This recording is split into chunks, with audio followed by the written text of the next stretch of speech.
পাচ্ছেন আমরা পোর্ট এলাকায় আছি এখন, এবং বেড়া পোর্ট এলাকায়। নদীর ভিতরে এই জলযানগুলো মনে হচ্ছে যে ডুবেই আছে, এতটা পানির কাছাকাছি, মানে মনে হচ্ছে যে পানিতে বোধহয় নিমজ্জিত। কিন্তু এগুলো আসলে বালি ভর্তি, বালি ভর্তি জাহাজ বলবো বা বড় নৌকা বলবো, সেগুলো এখানে এই বন্দরে বা পানিতে এগুলো যে নোঙর করা। এই যে দেখতে পাচ্ছেন রশি দিয়ে বেঁধে বেঁধে, মোটা খুঁটির সাথে বেঁধে বেঁধে এদের রাখা হয়েছে।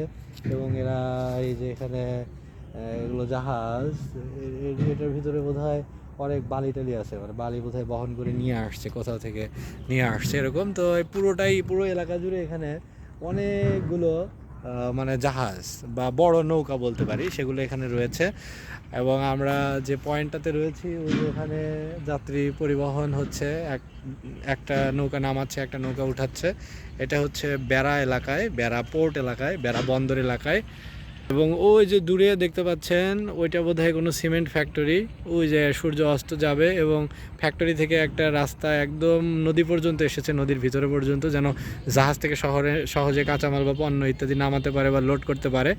আর এটা হলো পোর্ট এলাকার স্থলভাগ অংশ, মানে নদীর একটু বাইরের অংশ। ওখানে বিভিন্ন গাড়ি টাড়ি থাকে, ওর ওপেন স্পেস রয়েছে, খোলা জায়গায়, যে এখানে অনেক ট্রাক এসে জড়ো হয়, ওরা রেডি হয়ে থাকে এবং মালামাল যখন লোড হয় আনলোড হয় এসব কাজে সাধারণত নিয়োজিত থাকে। এবং এখানে দেখুন কত জাহাজ বা কত বড় বড় নৌকা এখানে।